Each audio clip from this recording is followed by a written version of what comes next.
All right, welcome back to the podcast, friends. And I am excited for you to be here. So, first off, this episode is sponsored by Cole's Media. Shout out to Cody. Thank you so much, Cody. And my website is completely up and running, fully functioning. And so, if you haven't had a chance to check it out, go ahead and do that. Also, this episode is sponsored by Michigan State University. I mean, not really, but uh, so if you've been around the podcast for a while, or if you haven't, let me just catch you up to date. I recently started my graduate work at Michigan State University, and the program I'm in is nonprofit leadership, global cultures, and social enterprise, and which fabulous. I have enjoyed being a part of Michigan State so much, and just a breath of fresh air and really enjoying this coursework. So this episode is actually one of my assignments, but because of the topic, I thought, I could have just done whatever, a regular episode for the class and uploaded it, but I thought this episode is relevant to a lot of my listeners, and I know a lot of you are in churches, some of you are chaplains in hospitals, or you work for other nonprofits. So you're all in some kind of nonprofit. Most of you are in faith-based organizations, and I think that this topic is relevant for you. So I really wanted to share that. So, but I'm doing the intro so that my professor can just fast forward through this part and get straight to the content. Anyway, so, and I think this topic is interesting, and I'd like to hear your feedback. Especially if you have any like follow-up questions, because maybe I'll do a part two, or bring somebody on to interview about this topic. And the question that we're asking is, should nonprofits charge their beneficiaries for their services? What criteria would you use to determine that? And then what would be your approach? Anyway, I have a lot of thoughts about this, and as many of you know, if you've been following me, I'm deconstructing my faith, and this has been a topic that I've really wrestled with on and off for several years. And I think the pendulum, I've swung in my thoughts and ideas on this topic. The pendulum has swung many times from one side to the other, and I feel like this particular module, this class anyway, is specifically on fundraising and marketing for nonprofits. But I feel like this particular module in this class is helping me to recognize that this is not really a black and white. There's not a blanket answer for everyone, for every organization, or for every service. And so anyway, it's helping me to think through some of the nuances, which I hope will help you as well. Think through some of that. And so maybe we can have a little bit of dialogue around this and share some of our own stories, what's worked, what hasn't worked, etc., etc. So let's get into it. All right. I've been trying to tell better stories about women and clergy and the church, but now I'm telling my story and your story because they matter. All right. Okay, so the question we are trying to answer today is, should nonprofits charge their beneficiaries for their services? What criteria would you use? What approach would you take? So anyway, I have a lot of thoughts about it, and I want to start there, and then I'm going to get into some specifics about this. And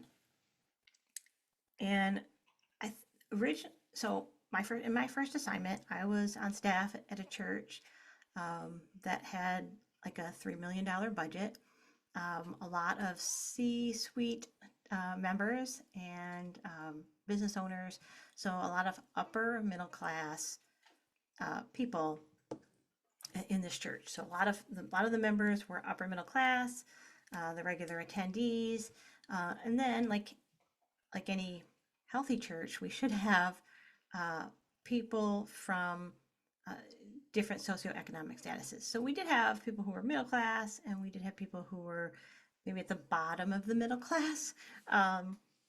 Not quite lower class, but financially they were definitely at the bottom. They were barely middle class, right?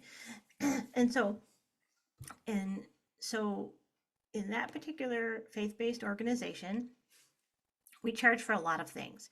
Um, we asked, we had a scouting program, and so there was a nominal fee for that, and of course you had to have a specific uniform for it, and that paid for your your scarf and your badges and stuff like that.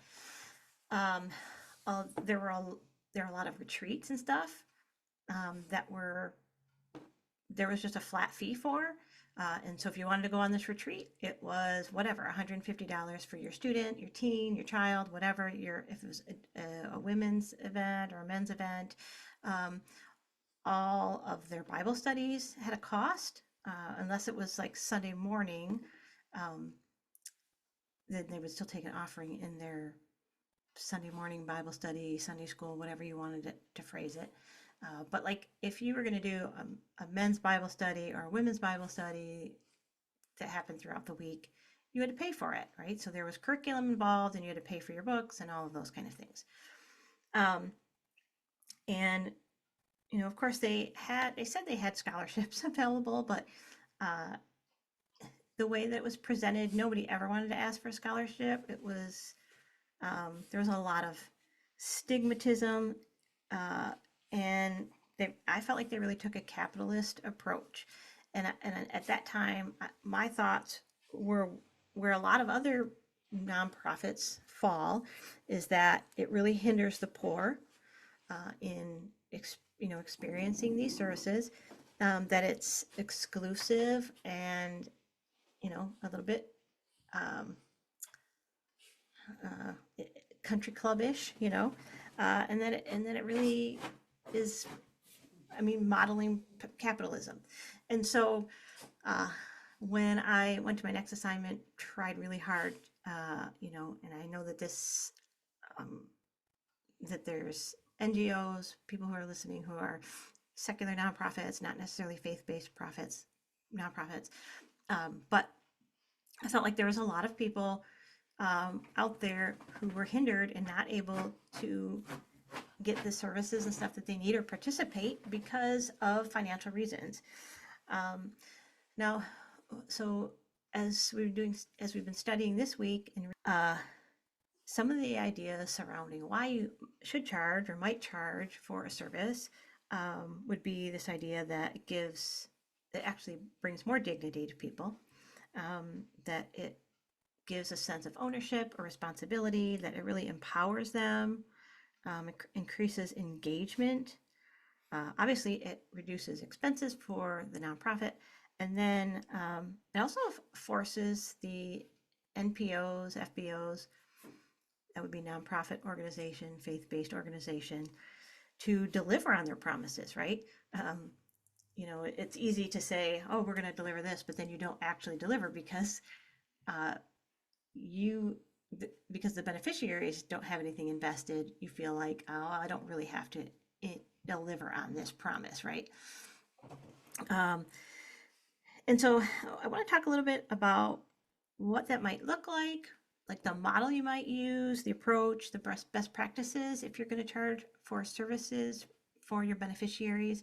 Now, there's some things that are obvious that we recognize, right? So hospitals are nonprofits, at least they're supposed to be, and so you're going to pay for your services. I feel like that's definitely one area where we could apply a situation like this, right? Where we would have some kind of a sliding scale or whatever for people. And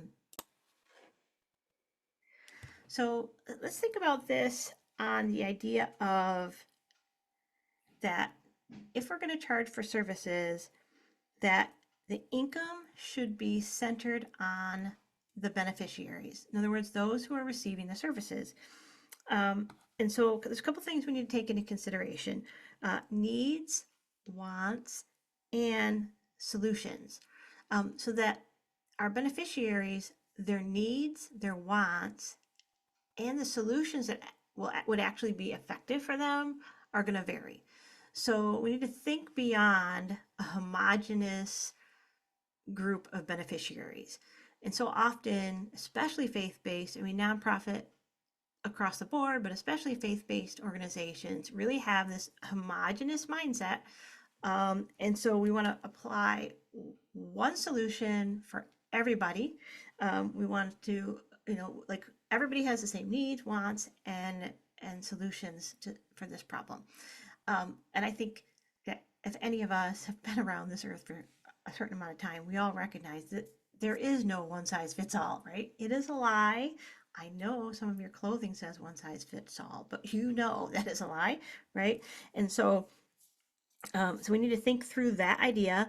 Uh, and another aspect of this model needs to include that we um, inform our beneficiaries how these solutions might change their lives. I'm going to talk a little bit, give some examples in a second, but and then also take into consideration that beneficiaries, just like anybody else, just like clients or donors or whatever, they all are risk adverse. I mean, that's part of human nature. We're risk adverse.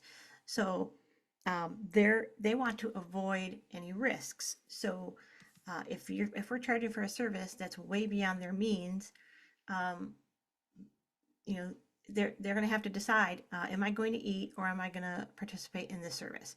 And if they have to feed their kids, they're going to choose to avoid the service, right? So we have to take risks into consideration as well. So let's talk a little bit about this. Historically, as we've seen the evidence in research, so evidence-based research, that um, if there's some kind of a fee involved in providing services and goods or services to beneficiaries as a nonprofit or a faith-based organization, that it will increase engagement, it will reduce waste, it will reduce overhead expenses of the organization, um, and it really just it creates accountability between both the organization and the beneficiary.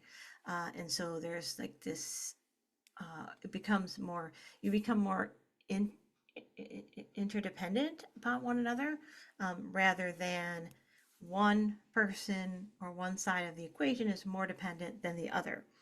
One of the examples I was thinking about as I was reading through all the material this week was the Dave Ramsey organization. Now, first of all, I'm just going to tell you I'm anti-Dave Ramsey, so, but he's in this example, probably more as a bad example.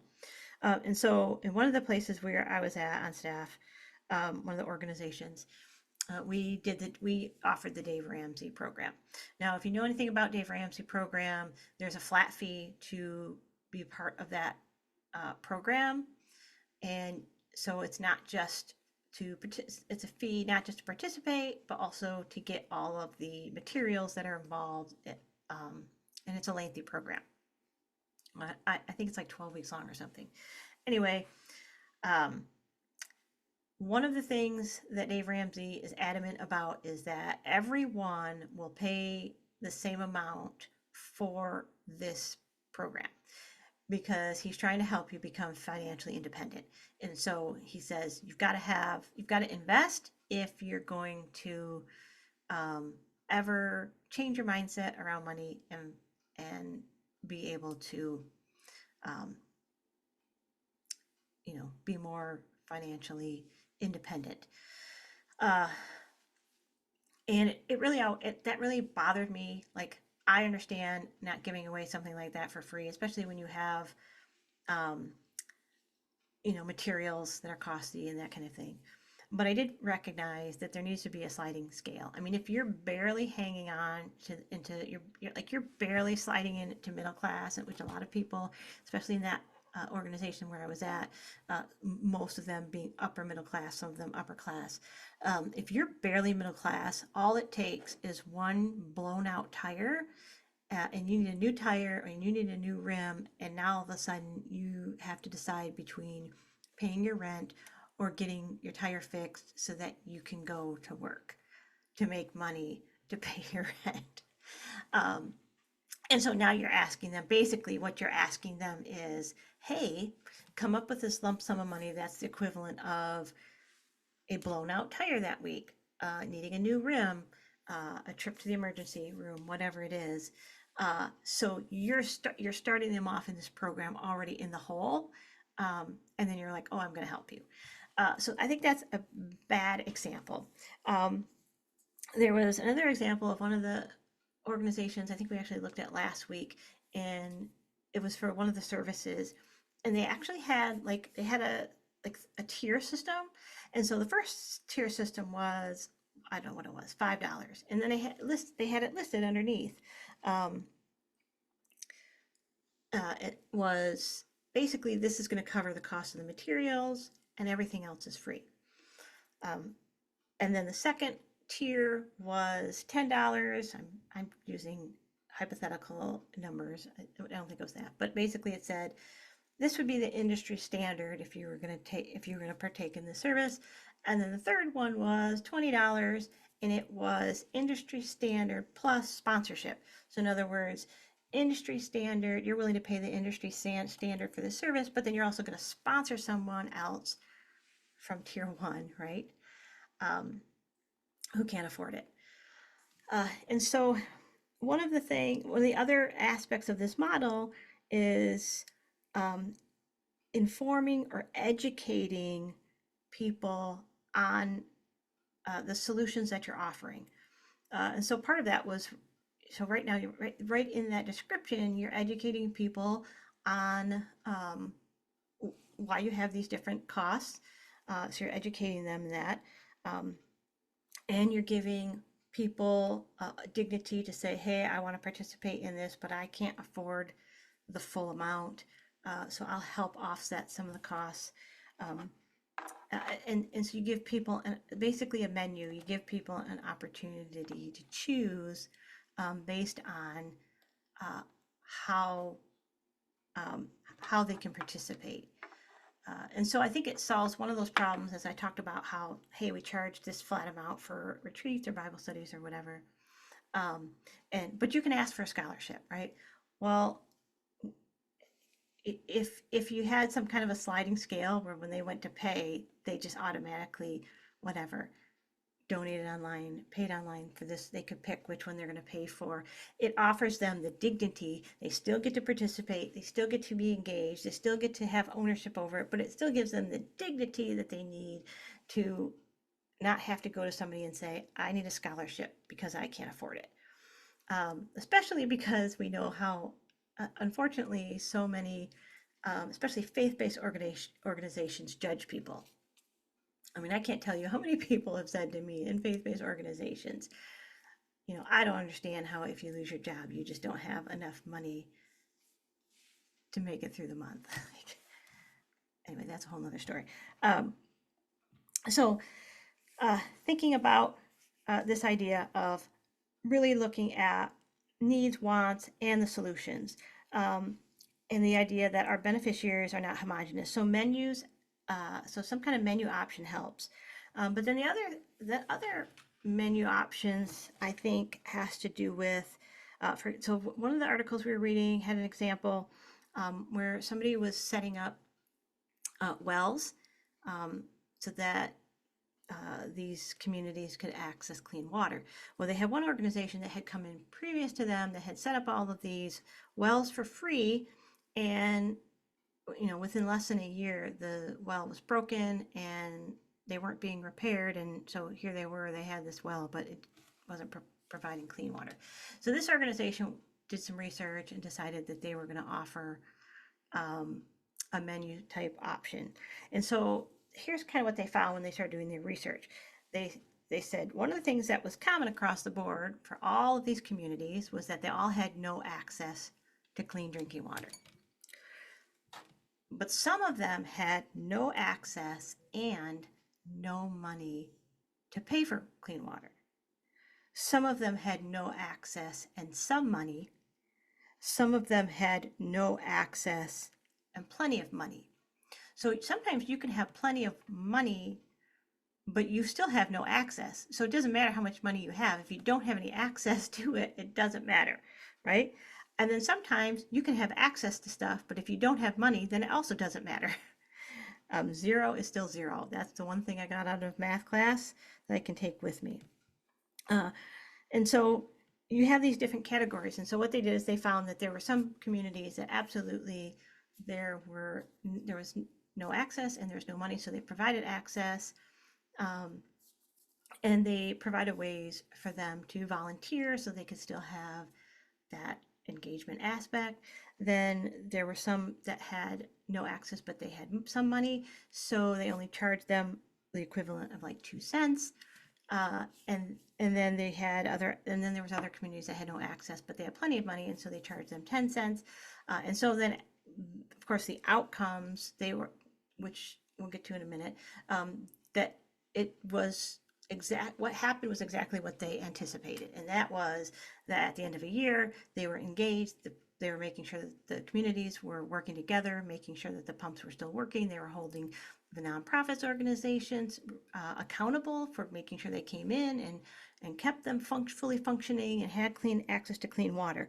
And so I think that's probably the biggest thing for me that I got out of this particular module was about it not being an either or, but that it being and not a sliding scale in the old sense that I thought about it, but in this idea of a menu, right? Because one of the other examples that they gave, like packages, right? So think about when you go to McDonald's. Do you want a number one? Do you want a number two? Do you want number four? Or, well, I don't want any of those, so I'm going to get something off of the dollar menu, and I'm going to get something off of the extras, right? So I'm going to get a dollar cheeseburger and a whatever $3 French fry. Why are French fries so expensive? Also, how do they get that many calories in the French fries? I would like to know if someone has an answer, because they're very small. I don't know how they get so many calories in there. Anyway, so this idea of being able to pick and choose. So in other words, you're empowering them by saying, you're going to decide how much of these services you need and what you can afford. So I think to me, it takes me back to when I was in elementary school, right? And everybody got their pictures for free. So everybody got a class picture, and then they would offer you picture packages. So if you didn't have a lot of money, you could just get the class picture and maybe a 4x5 of you, or whatever. You could get the mega package that had 7 8x10s and 13 4x5s. I don't know, whatever it had, and then all of those little tiny wallets that didn't fit into your wallet. Anyway, and then of course they had in between. And so thinking through some of those ideas of, hey, what kind of a menu might you offer, where they have some autonomy in the services that they want and how much they want to spend. And I think that, and even thinking beyond just the money portion, which obviously the money is important, but one of the examples I want to use is from my previous assignment at Devonair. We had a 24-hour food pantry, and obviously there were some people who had plenty of money, and for them I'll put this way, we had some high schoolers who had plenty of money, and they thought it was funny to come home from school and on the way walking home from the bus come to the food pantry and take all of the cereal and just trash it and throw it all over the thing. So we had to make some adjustments to that, and so we began to ration the cereal boxes, and so we only put out like two boxes of cereal in the morning. And so anybody who really needed cereal, they made the extra effort to get up early to be at the food pantry by 9 a.m. to get the cereal, so that when the high schoolers were coming home, it kind of solved both problems, right? The people who needed it got it. The people who didn't need it, who were just going to waste it, didn't have access to it. Like we kind of like took their access away to it, right? But then but then there's also so we saved resources that way, right? By regulating our services to the right people. And then some of the other ways that we saved money it was by engaging um, people in non-monetary ways. So thinking about volunteer hours. So one of the big things that we did, one of the other staff pastors, was that they helped us to partner with one of the upper elementary schools. Now, one of these upper elementary schools was definitely lower income. Most of the kids there get free lunches and free breakfast, and a lot of their families access our 24/7 food pantry. But we wanted to offer them dignity and partner with us. So the kids did a fundraiser to a food drive fundraiser. And it was just fifth and sixth grade, and they collected like between 3,000 and 4,000 pieces of food, whether it's canned goods, boxes, whatever, non-perishable items. And so it was a way that we were able to engage our beneficiaries, right? So they're using our services, but they're also giving back to the services, even though they couldn't financially contribute. They could bring in a 60-cent can of corn, right, or soup or whatever, to donate to the food pantry. And they can also go to their neighbors and collect food cans, food, and donate that as well. So I guess one of the things this question is just doing to me, and I'm hoping that the rest of you will start seeing this, is thinking of other creative ways that we can engage our beneficiaries, empower them, and partner with them, so that we both benefit. And then the other thing so then one more thing before we talk about this last part, which I think this is going to be more than 20 minutes. I'm going to have to edit it. Anyway, and that is on educating our beneficiaries on the solutions that we offer. One of the examples they gave was this program that provides, I forgot what country it was in, but I think it was India, provide hygiene products for young girls who are going to school. Now, the hygiene products that you could buy there that would last for a month, it was like $1.10 a month. This organization was able to get it down to 60 cents, the way that they made their products, so that was 60 cents per girl per month. Now, one of the things they had to do is start to educate men, and particularly fathers and husbands, on the significance of purchasing hygiene products. Because even though it was available to them, so now they have access, even though they have cheaper access, it's at the bottom of their list. It's, in their mind, it's considered a luxury item, and so we're still not going to spend the money on it, right? So they began educating husbands and fathers on, if these girls have access to these hygiene products, then they can go to school. If they get educated and go to school, it actually will help contribute to the financial means in the long run for the household. And so as they began educating the husbands and the men on how this was a benefit, not just to the girls, but also to them and to the families as a whole, then they would access the products and the services, and therefore the solutions. So there is a lot of educating for some of us that we need to do, and I think we get frustrated. At least that is, I think, a part that I have gotten frustrated with, and that I've heard other faith-based organization leaders, nonprofit organization leaders, especially women and women clergy, where we get frustrated because we think this to us, right? We think it's common sense, but it's not common sense, right? To some people, especially if they have zero experience with it. They just need a different perspective. And so there is a lot of educating that I think that we could do and need to do on some of these aspects to begin helping people to understand. So even when they have access to it, they also want the service or the solution that we're offering to them. All right. So a couple things I want to close out with, and that is this idea of shared. If we're really going to have shared accountability, one of the things we need to do is obviously easier access, educated access to our beneficiaries. Also, we need to be able to better measure our outcomes and measure the quality of the outcomes. So I'm going to put this in clergy terms. There's a difference between somebody, quote unquote, praying the sinner's prayer versus becoming a disciple, right? Which one is quality? If we're going to think beyond that, so not the church, just faith-based organizations, nonprofit organizations, what is the quality of outcome?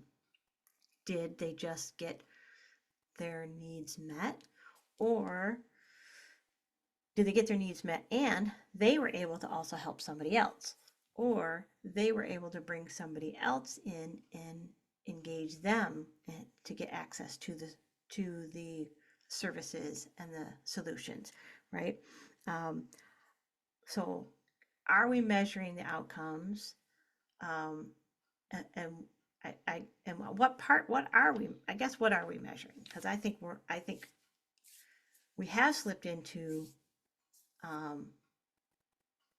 bottom line capitalism, and we don't measure maybe the fullness of the outcomes, so that we can say to stakeholders and donors, here's the full scope of how this service has affected our beneficiaries. And I think we're limiting ourselves on what we're measuring.